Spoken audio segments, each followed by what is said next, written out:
So this is a pretty typical pattern in my life, not just with this situation with Jay, but way far out. Like Jay asked me to teach he started talking to me about this series a couple of months ago. And he said, hey, if we do this, will you teach?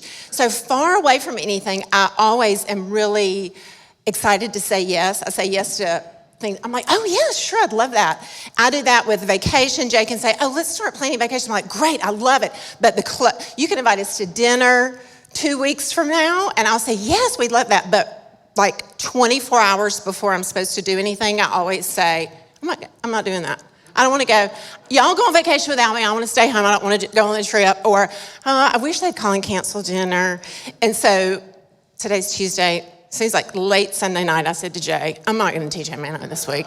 Just like, yes, you are. So, and then once I do it, once I'm there, I'm always fine. But I'm sure it's some kind of little weird, it's probably linked to some kind of anxiety or whatever. But I'm happy to be here. It's been a long time. So I was trying to remember, Jay and I, right when we went into quarantine, did our little 30-day devotional. And that's probably the last time that I spoke collectively for anything from Man Up, and that wasn't even in person. So before that, it had been probably maybe a year. So it's been a long time since I've seen you guys, spoken to you guys. I've seen some of you briefly around at our party, and so I'm always happy to be able to stand in front of you. I will tell you a little bit. Some of you know my story, some of you know my background, my history, but for those of you that don't, I'll give you a brief synopsis because it ties into a great deal about what we want to talk about today.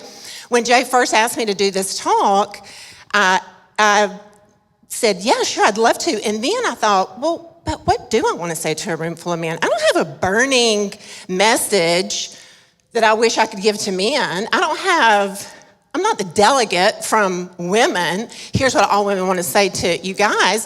So as I started thinking about it, I thought, I would say the same thing to you as a room full of men that I would say to a room full of women, that I would say to your families. So this message, Jay said, if you're single, if you're divorced, if you're not married, if you're happily married with 10 kids, whatever stage of life you're in, there's going to be something for you in this message. We're opening the scriptures. Our message comes straight from the book of Proverbs. So we'll start there. But before we do, let me tell you a little bit about myself. My parents divorced when I was very young. I'm the youngest of 4 girls. My parents divorced when I was really young. I don't have recollection of my parents being married. So, I was probably, I don't actually know how old I was when they finally divorced. Probably 3, maybe 4, but they were separated long before they ever finally divorced. So, raised in a single parent home. My mom never remarried. So she raised 4 girls by herself. She never even dated. So the age of my sisters are 10, 9, and 7 years older than me. So essentially, I always say I was raised with about 4 mothers, with about 4 mothers, my 3 sisters and my mama. So such a unique upbringing that I had. So until I married Jay, I lived in a single-sex home my whole life. When Jay asked my mom if he could marry me, she said, you can, but you've got your work cut out for you. This girl is a piece of work. So I'm so grateful that God brought us together. God's been so gracious in our marriage. He's been so faithful to us. Our marriage is far from perfect, but early on, even before I knew who Jonathan Huffman was, God gave me a picture. I had a picture in my mind of what I wanted for my life, what I wanted for my marriage, how I wanted to raise children. That's what we're going to talk about today. We're going to talk about building your house. So we moved in May to a new neighborhood out in Spicewood. And probably when we moved in, there were maybe 12 to 15 houses in our neighborhood, ours being one of them. And it's been really amazing to see houses spring up. And I'm a walker. I walk our neighborhood every day. And I love watching houses be built. And so they start with the foundation. And then that's the most boring part of the build for me. I'm like, oh, that's so ugly. Seems like it takes forever. But they work on that foundation, work on that foundation, work on that foundation. And then I start to see would come up in the house, right? Like 2x4s, you can see rooms, and then eventually I see the outside of the house come together. But listen to this. So I love walking. If I miss walking for like 2 days, maybe because of weather, when I walk past a house, I'm like, oh my gosh, they've gotten so much done. But we have one builder in our neighborhood. This is the best. This is every time I walk past this house, I think about this passage. One builder in our neighborhood who, builders put a sign in the yard saying this is who this house is built by, but this one builder puts a rendering, a picture of what that house is going to look like. And it's huge. Not the floor plan, but like a real picture of the house. Big color picture. It's got little bushes painted in front of it. It's got a fake car in the driveway. It's got kids on a bicycle. And I love it because I love the visualization of it. So when I walk past it, every time I walk past those houses, I see it and I think, oh my gosh, we're so close. I love seeing that picture of that house. So let's read in Proverbs 24. You've got your scripture in front of you on your card stock from Jay. No, we do not have normal printer paper in our house. Like, I've just changed my driver's license over for a new address, and so I have a temporary license. I'm carrying one of these in my purse as my license. I'm like, do we have regular paper so I can just fold it up and put it in my wallet? And he's like, nope. So anyway, this is my driver's license. So look on your, let's follow along on our sheets. Proverbs 24, so practical, y'all. I am nothing if I'm not practical. I want our talk to be practical, basic. I want you to be able to take something from it, go throughout your day, go throughout your week, apply it to your life, and it change your relationship in your family. Proverbs 24, verse 3, it says, by wisdom is a house built. By understanding it is established. And by knowledge, the rooms are filled with all precious and pleasant riches.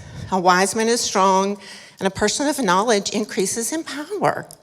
So I've given you a couple of definitions below, kind of straight from the Hebrew words of the scripture.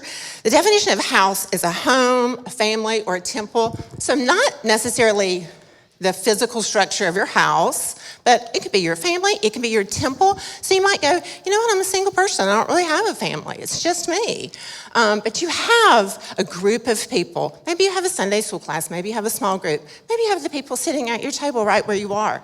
That's your family, that's your house. These principles that we're going to talk about can be laid on top of any relationship. We're going to talk about building your house, 3 steps to building your house. And then build, this is when I read through this, I thought, how encouraging. Build is to build, to rebuild, or repair. So you might go, you know what, Rebecca, we've been married for a long time. There's a lot of damage that's been done. Maybe when we came together, we were 2 unbelievers. Our foundation didn't get started off quite as well as it could have. But there's never a time in our walk and our relationship that we can't repair what's been done, and we can even rebuild. We can start over. We can say, you know what, let's start today implementing some of these truths from the book of Proverbs into our marriage, into our family, into my relationships. You'll be tempted to build a lot of other things, right? Sometimes we're just getting started out. We think, yep, I'm going to build my family. We're going to get this marriage out on the right track. I want to meet the right person. But first, let me get the right job first, right? Then let me make a right amount of money first. Let us get the right house in the right neighborhood, get our kids in the right school. Then we'll focus on the things that are important. But even though we're tempted to build lots of other things, building your house is the most important thing. Building your family, your house, working on relationships will never burn up, right? The scripture talks about setting our mind on things that are eternal, things that won't burn up, wood, hay, and stubble. Careers go away. Careers disappear. Jobs come and go. Wealth comes and goes. But what we start in our family can last forever. There's a beautiful, wonderful principle of legacy in the scriptures. We can start a legacy in our family, and that's eternal. So building our house is the most important thing. What are you building? What are you working on? What do you spend most of your time and energy and thoughts? What consumes you? your family's not going to be the only thing that consumes you. We have to work. We have to have careers. We have to provide for our family. We have hobbies. We have things we enjoy. But there's nothing that will be more important than the work of building your house. So 3 truths about building your house, very practical. If you don't build your house, nobody else will. Only you can do it. Nobody can do that work for you. Only you can do it. Secondly, you'll never be done building your house. Jay and I have we're in a unique season right now, like many of you. We're empty nesters, but we're not done building our house. We're just getting started on another season of building our house, but we're not done. We're never going to be done. So you're never done building your house. We never get to the point where we can go, whew, we did that. Now let's just sit back and let what's going to happen. No, we've moved on to a new season, another season. We're never done. And then building your house is a spiritual assignment. We personally believe that everything in life is spiritual, and our marriage and our family and relationships within that unit are a very spiritual thing. So let's talk about the 3 ways to build our house. Here's the but how. Every time I walk out of church, every time I walk out of a Bible study, if I can't walk away with tell me how to do this, then I can be inspired. I can be awed by somebody, but if you can't tell me practically how to do what we've talked about, then it's really not useful for me. So that's what we're going to talk about here. 3 ways to build your house. Build your house with wisdom. Look at our definition for wisdom: skill, prudence, good judgment. The definition of wisdom that I can remember learning as a child, I went to a Christian school my whole life, K through 12. In our homerooms, we had devotions every day. Many of those devotions came straight from the book of Proverbs. And I remember learning this definition as a kid, that wisdom is knowledge applied, right? It's when you can have all the knowledge in the world. You can know this book, you can know the scriptures, but until I apply it and actually put it to use, I'm not practicing wisdom. We aren't born with wisdom. Some people have more of a natural inclination to making wise choices, wise decisions, thinking in a manner that's more wise than some people. The opposite of wisdom is foolishness. But y'all, wisdom is available to all of us. The scriptures tell us, Proverbs 4 says, getting wisdom is the wisest thing you can do. Whatever else you do, develop good judgment. Wisdom is a skill that you can learn. You can learn it. I'm going to talk about some ways we can learn wisdom. It's gained by watching others. It's gained by listening to others. And it's gained by asking questions. I mentioned that I was the youngest of 4 girls. Let me tell you something. I learned a lot of things sitting around our kitchen table. My mom had some strict rules in our house, and one was we sat at the dinner table every night together. And as a little girl, listening to 3 older teenage sisters, listening to them talk to each other, to my mama about their day, my mom's advice, my mom's guidance, my mom's direction. I learned a lot of wisdom as a really young kid just by listening to them. I learned a lot about what I didn't want to do. I learned about what I did want to do. So we learned so much. And this is a challenge. Let me just say this. If you're in the stage of life where you still have young kids in your home, it's so important to let your kids hear you have those conversations. There's some conversations that, of course, need to be held in private. But family dynamics, what's going on in older brothers and sisters' lives, having family conversations at the dinner table, your little ones are hearing so much. We listen to others. We watch others. We say, I can remember being a little kid and watching one of my sisters get in trouble for something and going, oh, well, let me make note of that. I do not want to do that because this plus this equals this. We listen, we watch, we ask questions. Sometimes we can get hung up on official mentoring, right? I have mentors, and whether in church, I've had some wonderful mentors in my life. Some have been official mentors. We've had a schedule, we met together, but I've had people in my life that have been mentors that didn't even know they were mentors for me. People that I saw and I admired, and I thought, let me invite her to coffee and just ask her some questions about parenting. I'm in the weeds with my teenagers. She has grown children. She's a faithful woman of God. Let me have her to coffee and ask her some questions. I had women in my book club years ago who were just a couple of steps ahead of me. And when I was raising teenagers, I loved listening to them talk about their adult children. And I can remember going, we're going to be okay. We're going to be okay. If her son, that's now the head, cardiac, thoracic, pediatric surgeon at Johns Hopkins, did that when he was a teenager, I'm going to be okay. I'm going to be okay. Mentors, ask questions. We're talking about building a house. Y'all, we have people not too long ago, we're sitting in the living room, and I see somebody coming to our door. Well, we live kind of out in the country. We don't get people just stopping by our house very often. Somebody knocked on our door and said, this might be a strange question, but we're building a house in this neighborhood, and can we take some pictures of your railing on your front porch? We really like it. And we said, oh my gosh, of course. They asked questions. They liked what they saw. And did we say, absolutely not, that is the weirdest thing we've ever heard of, get off? No, we said, oh my gosh, of course, we'd love to. Would you like the name of, we can ask our builder where it's from. So ask questions. That's how we gain wisdom.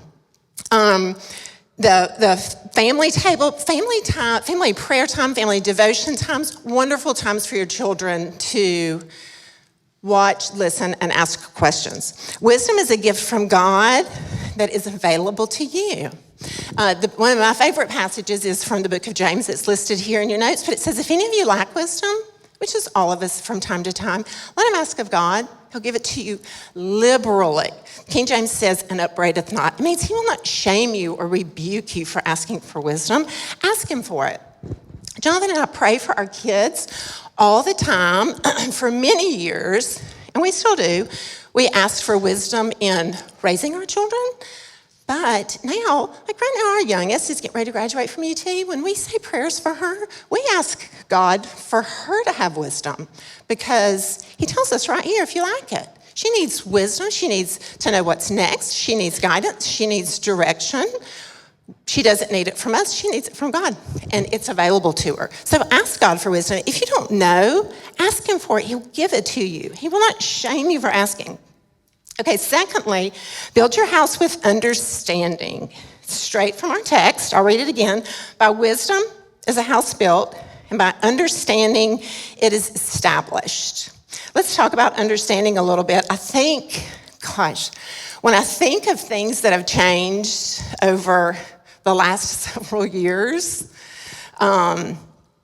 I think people lack understanding. People don't want to do the hard work of trying to understand. Now, we're going to talk a little bit about what understanding is, and we're also going to talk about what it is not. But it's so key. It's so important to establishing our home, whether it's in your marriage, whether it's with your children, whether it's in a relationship, anywhere. Understanding is the skill of listening and discerning. Understanding is listening to learn. We say that a lot at our house. It's listening to learn. It's not listening and going, okay, I'm going to hear you out, but the whole time I'm listening to you, I'm going to be thinking about what I'm going to say next. No, we listen with ears to go, help me understand. You feel this way? You think this? Help me understand why you think that. Help me understand what makes you feel that way. Y'all, everybody feels the way they feel, processes the way they process things through the lens of how they got to where they are in life, right? Their life circumstances, life situation, their parents, their whatever walk in life, there's a reason they think and feel the way they do. And so giving someone the privilege of you listening with open ears to learn and trying to gain understanding. We will not always gain understanding. We won't, it's impossible. But understanding is listening with your heart, not just your ears. Try and see something from someone else's point of view. Try and say, I cannot imagine why you think that. I can't imagine why you feel that way. But based on what I know about you and who you are, Possibly I can see why you feel that way. It's so valuable. It's so important.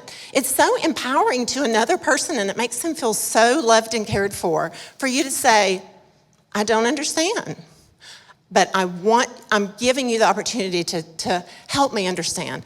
You know, as we've raised our kids, especially the older they get, this has been so valuable. It's been so important, and it's been so worth it.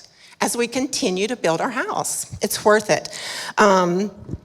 This is where sometimes people get hung up. It's still where we still process this. I'm not saying we have this down pat, but it's our heart as parents and as a married couple. But understanding is acknowledging what they're saying and feeling, even if you don't agree. So, you know how sometimes, remember your kids were really little and you were teaching them to apologize to one another. We would always say, you say, I apologize for, and fill in the blank. Not just sorry. No, I apologize for not sharing with you, hurting your feelings. And then to the person that's being apologized to, we would have our children say, I forgive you. It's important. It's important to acknowledge and say the words. It's the same with understanding. So sometimes in our house, even though it's just me and Jay, sometimes in our house, if neither one of us are understanding what the other one is trying to convey, or we cannot bring ourselves to a point of agreement, we will say, I understand. And that means, I got it.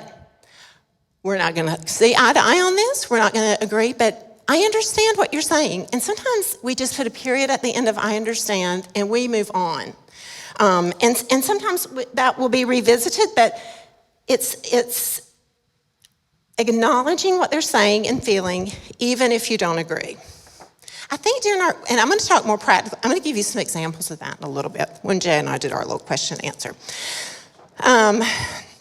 Colossians 4, this verse hung on my refrigerator my whole life at my house. Pretty sure it's still on my mama's refrigerator.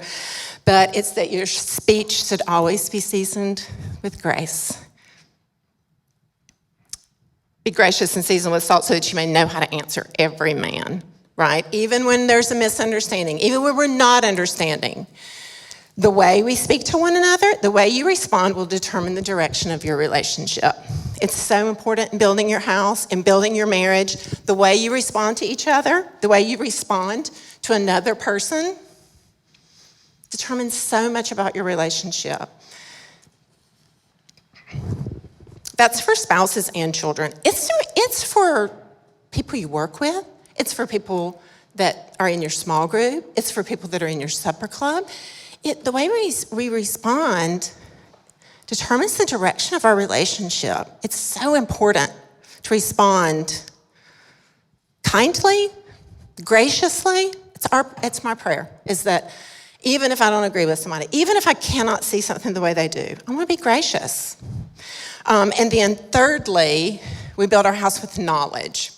And this is my favorite. I love this so much because this is where Jay and I find ourselves today. I mean, we have done the hard work. We sought wisdom in our early years of marriage. We asked God for wisdom.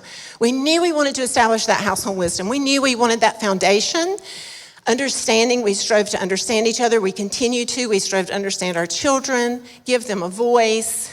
But I'm telling you, this knowledge portion is so key, and it's so good, and it really excites me to talk about it. Let me read our text real quickly again. It says, by wisdom is a house built, by understanding it is established. This is so sweet. And by knowledge, the rooms are filled with all precious and pleasant riches. Wise man is strong, and a person of knowledge increases in power. Let's talk about knowledge a little bit. It's perception and awareness. Knowledge is knowing what they're doing, thinking, and feeling. And y'all, I say this is where Jay and I are in our relationship, and it's part of building our home that we find ourselves facing more daily, weekly, monthly, because so many people, y'all, raise children, they get married. The most unique thing about empty nesting is I just kind of looked up and was like, this is where it all started. Started with the two of us, and look, it's just the two of us again.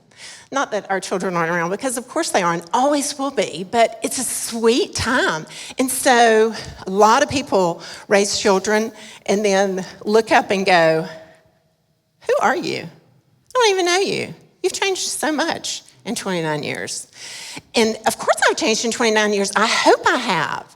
Y'all, I was 20 years old when we got married. That is entirely too young. Joe was 21, but God's been so gracious in our marriage. He's been so faithful to us, even in our shortcomings. But my gosh, I hope I'm not the same girl I was when I was 20 years old. Aside from the obvious, I've aged, I've grown older, I have gray hair, my body's changed, but my mind has changed, my ideas have changed.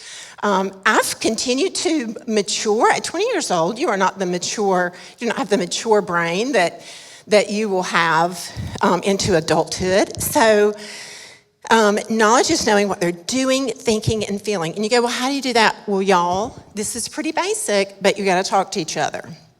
You got to talk to each other. Now, listen, talking is not a challenge in our family. We have 4 people in our family, me and Jay, Bailey and Ansley. None of us can have a problem talking to one another. But you have to keep talking to each other. Don't stop. Guys, if it's just you and your wife at home, keep talking to each other. And you go, well, we've talked about everything we can possibly talk about. Well, then find some more things to talk about. And listen, so I'm passionate about this. We're readers in our house. So, and I know sometimes I have adult friends who go, I'm just not a reader. Well, then become one. I mean, that's like saying I don't eat. Yes, you do. And you do read. So read, stretch your mind, listen to podcasts. Those are the things we talk about now. We don't talk about the weather. We talk about our kids a little, but we don't just sit around and talk about our kids all the time. Remember when your kids were little and you go on a date night and then all you could talk about was your kids? And we would purposefully say, okay, let's talk about the kids for the first 10 minutes of dinner and then let's not talk about the kids anymore because we had other things to say. Well, you have to continue to work on that. Read things, listen to podcasts. We're always talking about what we're reading, what we're learning. Sometimes Jay so loves what he does with you guys. He's always thinking, he's always reading, he's always studying for his next, and then his next, and then his next series. Sometimes I'll say, if I know he's studying for a series on I don't know what, but I'll say, Jay, tell me something I don't know. Tell me what you're learning. And we're both learners. I love learning things. I love knowing things that I didn't know before. So he'll say, well, here's what I'm learning. Did you know that? So that's getting to know each other. That's talking. We're continuing to know each other. We know each other inside out. I know Jay like the back of my hand, but there's always new ideas, new thoughts, new processing. Continue to talk about those things. And if you think you've run out of them, stretch your mind. Listen to a podcast. Read a book and say, this is sweet because we are talkers in our family. My kids Bailey Huffman will come over and see a book just a book. I'm always reading multiple books. And he'll see a book on the table and he'll say, oh, what's that book? And I'll say, oh, that's my new book club book. And you know what? He'll say, what's it about? And I'll say, do you really want to know? And he's like, yeah. I'm like, well, sit down. Let me tell you about it. But that's knowing somebody. He's been raised in a home where taking the time to say, tell me what you're learning. Tell me, because that's knowing somebody. Jay and I continue to know each other, but guess what? We have 2 kids that we know, but our job is to continue to get to know those kids.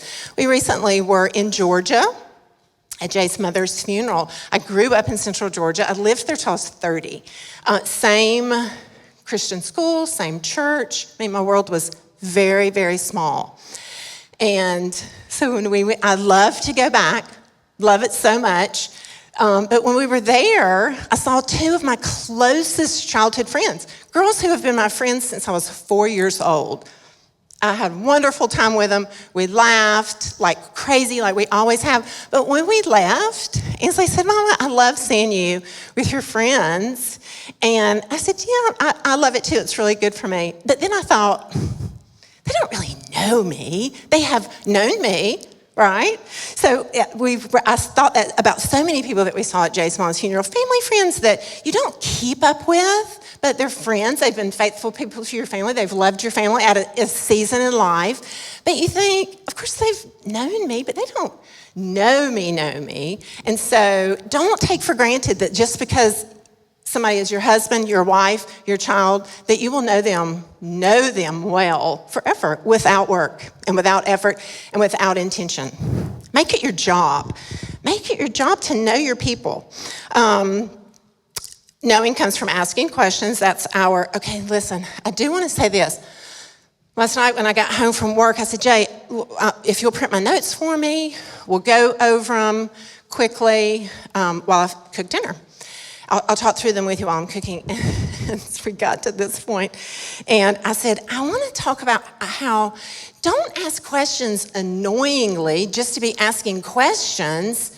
Truly ask questions that you want answers to. He's like, what do you mean annoyingly ask questions? I'm like, don't ask a question just to go, okay, let me check off the list. I'm asking her questions. No, dig deep. Find a good question to ask. I'd rather have one good question that I can come up with a good answer for that can potentially strike a conversation as opposed to 4 questions that I have no desire to answer. No, please don't bring any rhetoric to the table. Okay, knowledge, that's just a little sideline. Knowledge is knowing how to relate to their unique personality, right? What will work for one will not work for another. As a mom, many times, I'll even say to my kids now, somebody's got something they need to talk to Jay about, I'll say, can you not do it on a Monday night or a Tuesday night? Because Jay goes to bed early on Monday nights and Tuesday nights to get ready for Man Up, and if it's something major that can't wait, but because I know something unique about him. He goes to bed early. He doesn't need pressure on his mind or doesn't need to make a big decision right now. So the same with our kids, right? We know what works for one. That's knowing someone, though. You can't plan those things. You can't operate that way unless you know somebody. Work on knowing them. And then knowledge never stops pursuing because they're always changing. And changing is not a bad thing. It's a good thing. They're growing. Their minds are changing. Their minds are considering other things. It's stretching, whether it's your spouse or your children. So that's why we can never stop pursuing, because your wife's changing. Things are seasonal. I'm not in the same season of life that I was in for so many years raising kids. So things have changed for me. I think things differently. Look at Philippians 2. And this is Paul. He quotes this when he's saying, be like Christ. He says, do nothing from selfishness or empty conceit. This goes against all our natural selves. But with humility, consider one another as important than yourself. Do not merely look out for your own personal interest, but also for the interest of others. Knowing somebody will take sacrifice on your part, but it's a sacrifice that's so worth it, and you'll reap the benefits from it. Because look what it tells us about knowledge in our passage. That's what fills our rooms with the beautiful treasures. You will have a home and a family and a house that people want to be a part of, that your kids want to come back to. That's our goal. That's our prayer. Just because you have known them doesn't mean you still know them. You've got to do the work. Several weeks ago, we went to dinner with Ansley, and I said, right around Valentine's Day, and I said, she said, oh, you're talking to Dad's guys at Man Up? And I said, yeah. She said, what are you going to talk to him about? And see, she's asking good questions. And when I told her, I was kind of just running through some of this, and she said, oh, no, she's 22 years old and isn't in a serious relationship. And she said, I don't like that you're calling it work. And I said, girlfriend, it is work, but it's good work. I said, Ann's work is good. When God assigned work to Adam and Eve, it was a good thing. Our work is good. And this work that you will do is good work, and it's worth it work, and it's work that you will benefit from, your family will benefit from, generations from now will benefit from the work that you commit to now. Let's read Galatians 6, just as an encouragement to our hearts. It says, so let's not get tired of doing what is good. At just the right time, we'll reap a harvest of blessing if we don't give up. So you might go, you know what? We paid attention to these things in the early years of our marriage. We paid attention to gaining wisdom, understanding. We were raising our kids, but golly, we raised our kids and then looked up and said, what now? Continue to press towards knowledge. That's what's going to fill your house with beautiful things, treasures, a place that people will want to be a part of. And hopefully your kids, you've set such a precedence and such an example for your kids that they'll want to do it too. That's our prayer. We want our kids to be able to look back at our family, our marriage, and go, yeah, that's what I want to do too. And then we want to empower them to know how to do it. Right, Bailey? You got the plan right in front of you. Okay, let me close this in prayer, and then I guess Jay will come up and we'll do our little Q&A. Lord, I thank you so much for our time together. I thank you for your scripture, that it is the guidebook, the blueprint for our lives in every arena, including relationships, including building our house. I pray that you'll give us a picture of what we can have. And I pray that we'll strive towards it. I pray that we'll keep that picture in our mind. I pray that we'll keep it in our heart. And I pray that we'll be reminded of it always. In your name I pray, amen. Rebecca exudes wisdom and understanding and knowledge. These things that we're talking about, you model. And I appreciate that. So last week when I interviewed Ashley Self, I did not send her the list of questions that I was going to ask her. And I did not because she's not my wife.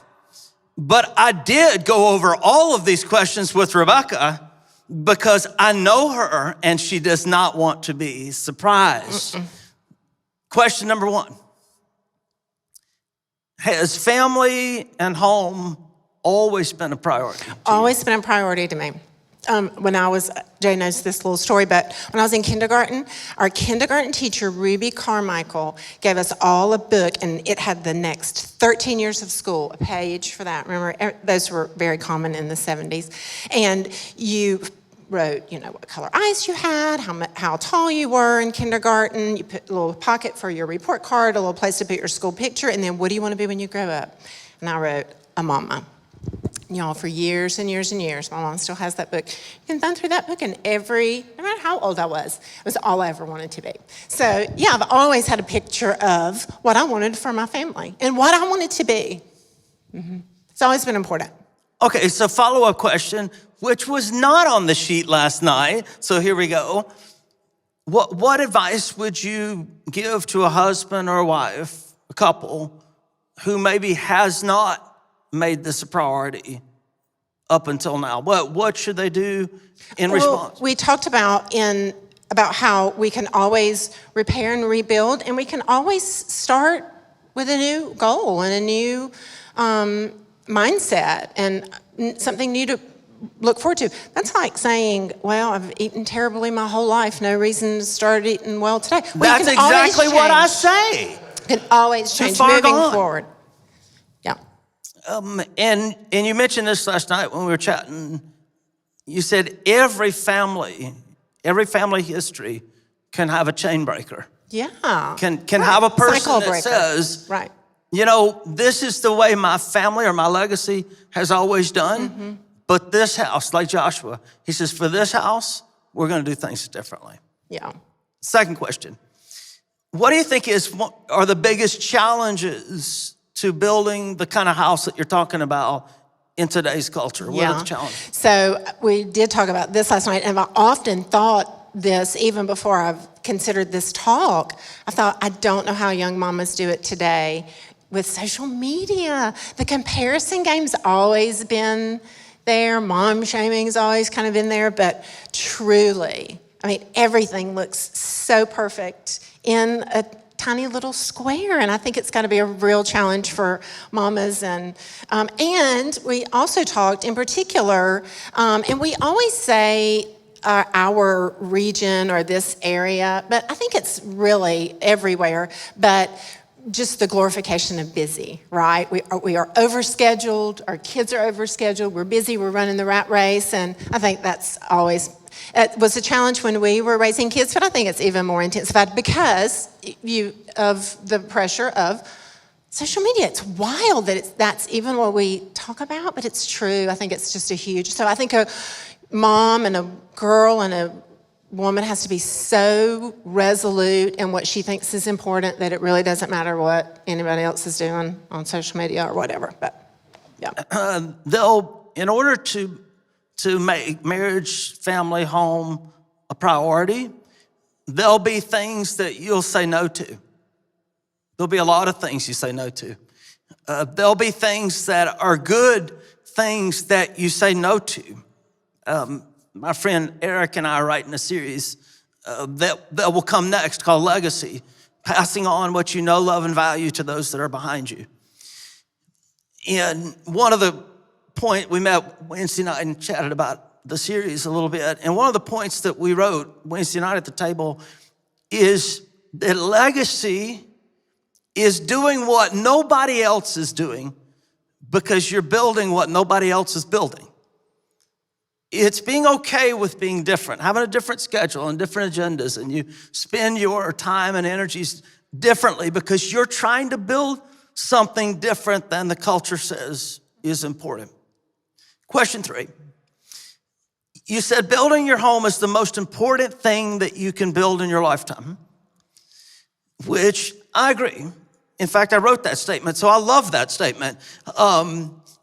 If men are tempted to build wealth, power, career, portfolios, status, if men are tempted to build that, what do you think the temptation for women is? What do you think they're tempted to build? I think it can be the same thing. So I'm a huge believer in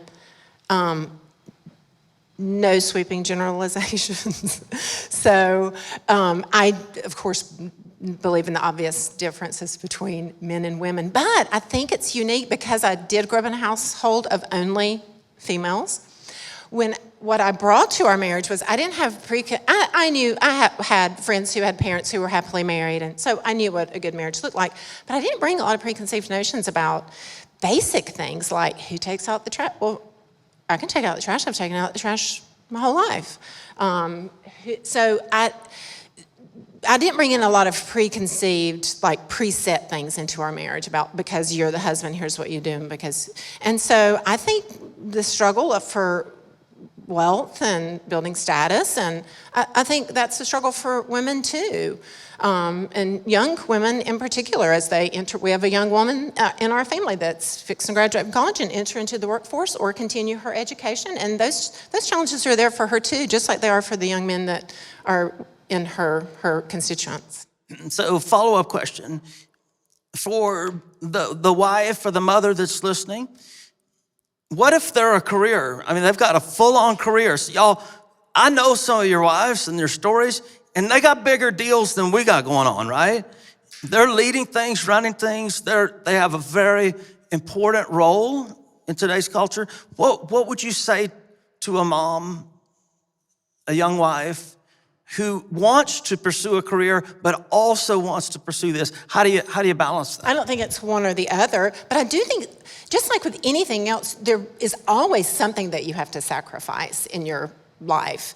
And it's not you either build a career or life for yourself or your job or this. No, you can do those things together, but something somewhere else down the less important may have to take a back seat. So I think it's prioritizing, and we can still keep our family high on our list of priorities, and building a legacy and building our house can still be a very important thing. And because you're not solely doing it alone, you're doing it together, and even your children are involved in it.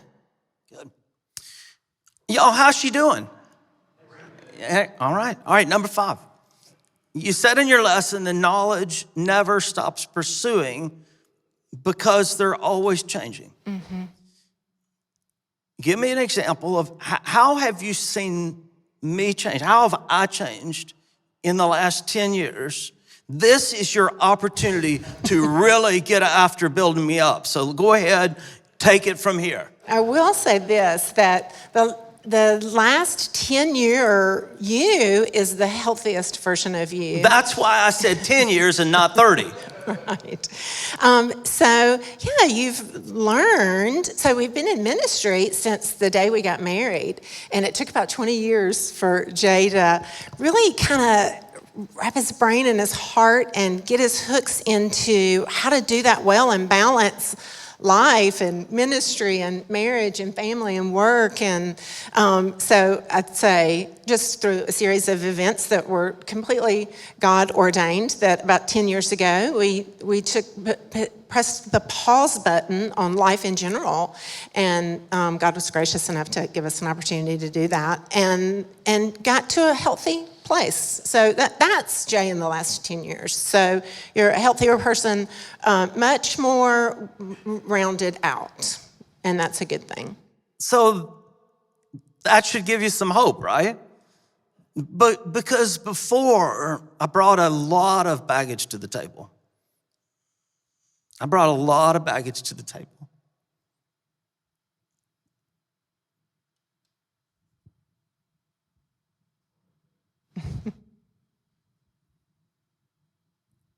So I started Man Up because of that. It's because of that. It's not in spite of that, it's because of that. Mm-hmm.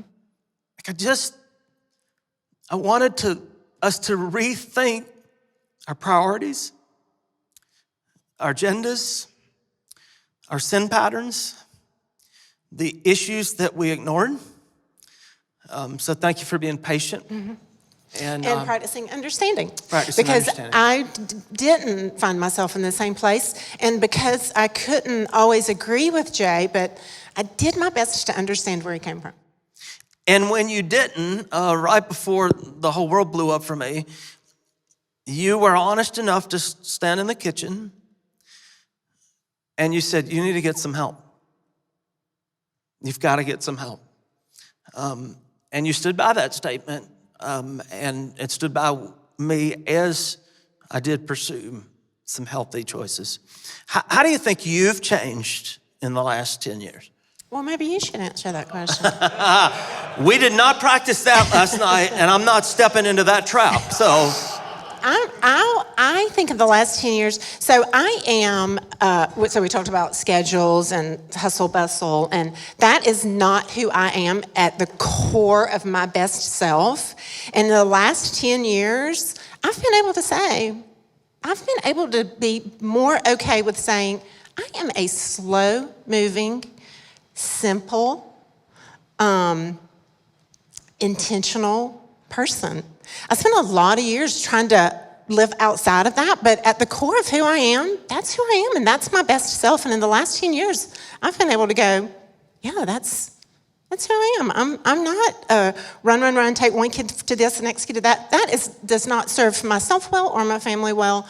But I tried to do it for a lot of years. So in the last 10 years, I've so settled into who God made me to be. In fact, when a year ago, and this was not rehearsed, a year ago when we talked about moving for this next season of our life, like where would we relocate? My idea of moving is maybe move to the Domain or move downtown, move towards action, because Rebecca has continued to come into herself. Her desire was to move away from action, to move to simple, or to move further away, to have some separation between the hustle of a day and the Sabbath of an evening. And I battled with that, right? Once we crossed the Pedernales River, I'm like, wow, we're like in a whole nother state over here, right? But just in the years' time that we've lived there, I've come to love and appreciate that about Rebecca and learning how to practice that myself. So I'm learning from the things that you're learning. You mentioned trying to understand even if you don't agree. That's a huge one, and that could be its own talk altogether. Can you give us an example of a time where you sought to understand even though you did not agree? Yeah. So I want to be careful. I'm going to give an example that I have plenty of them, but not that I'm willing to share. But I will say this one, and I think this one would be okay. It's about you, Bailey. Surprise, surprise. But when Bailey, what our kids are, both of our kids are all of our kids, your kids included, is very uniquely designed by God. And my kids are very expressive. They both have an artistic element to the way that they think. And so when Bailey was in high school, he said, I'd like to get a tattoo. And I just remember going, oh, no way, Jose, no. But then the more I thought about it, and he would have conversation. He wasn't saying at 15, oh, I want to get a tattoo at 15, but we knew he liked tattoos and was interested in tattoos. My goodness, we live in Austin, Texas. And so over the years, he would mention it from time to time. And so we said, eventually, you can get a tattoo when you graduate from high school. Was it graduate from high school, babe? And so he said, okay, great.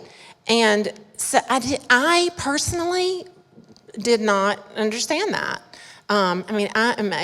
It's just not, I just didn't understand it. But we listened, he respected what we said, he honored what we asked. And when you graduate from high school, you got to. Now it is no big deal. I don't even think about it. But at the time, that's about the best example that I can think of that I'm willing to share. But it was. There's a lot more, but that's the one she was willing to share. She reminded me last night when I said, well, what about this one? What about? She goes, Jay, if you know me, you know that's not me. I don't share everything that you share, and I do know that about Rebecca. Final question. Do you have any words of wisdom, encouragement, advice for the men in the room or online that are currently divorced, going through a divorce, or single? Those that don't have the style of relationship that maybe we're lifting up, what would be your closing words? I do have some encouragement for you. So you still are a whole person that has so much to offer the people in your life. Your circle of friends, your extended family, if you have children, your children. I mentioned that I was raised by a single mother who never remarried. And I didn't even know it at the time, but one of the greatest gifts that she gave her girls was, mentioned that I'm from Georgia. Mom's a great hostess. I grew up having people into our home. And guess what? She didn't just have other single women over with their kids. She had families over. She would invite couples from church. Mom was friends with couples. So we would have other families into our home. And I think for a single person, that can be a little intimidating or challenging. And you might go, oh, I'm just single, I'll have the single guys over, which is wonderful, but you have a lot to contribute because you as a person, we always say that we do not make a one person collectively. I am a whole person, Jay is a whole person, and God has graciously brought us together. But as me, by myself, I am a whole person that has spiritually a lot to contribute, and not just to other single women. If I find myself as a single woman, Jay and I, our prayer, my picture, my vision that I have in my mind for my family is that both of my kids will have a spouse, a partner, that they'll have children. That's my hope and dream. But I also have a prayer that if that is not God's plan for my kids, that if one of my kids is single and never marries, that there would be so much joy and so much fulfillment in that for them, because God can give you that. And you have so much to give people in your church and in your circle. So yeah, that's how I would encourage you. Don't wait or just think I have a ministry to other singles. No, you have a ministry as a believer to other believers. And we did youth and singles ministry for 20 years, so we know the value of their contribution to the kingdom, to all of the kingdom. Let me close with reminding us about why all of this matters. Because in Proverbs it says, if you build your house with wisdom, understanding, and knowledge, that your rooms would be filled with all the precious riches. It means that your home will be filled with precious people, precious memories, precious moments. That the opposite of this, the pursuit of this, is so that you'll have a full house, but the opposite of this is an empty house. You might have your dream house and you might have it paid for and you've got all the other things built and in place, but you go home to an empty house. Your spouse may still be home, but it feels like an empty house. Pursue these so you can fill your house with all the riches that God has for us. Let me close this in prayer. Lord Jesus, to the person, to the man, the woman, the couple that's listening right now and thinks, yeah, that's for everybody but me.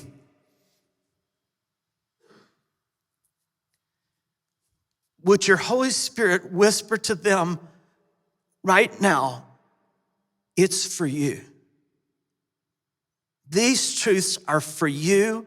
My wisdom, my understanding, my knowledge is available to you. May we learn how to, like James said, to cry out, to ask God for the wisdom, to pray for the understanding, to pray that God will bless our families with his favor and power.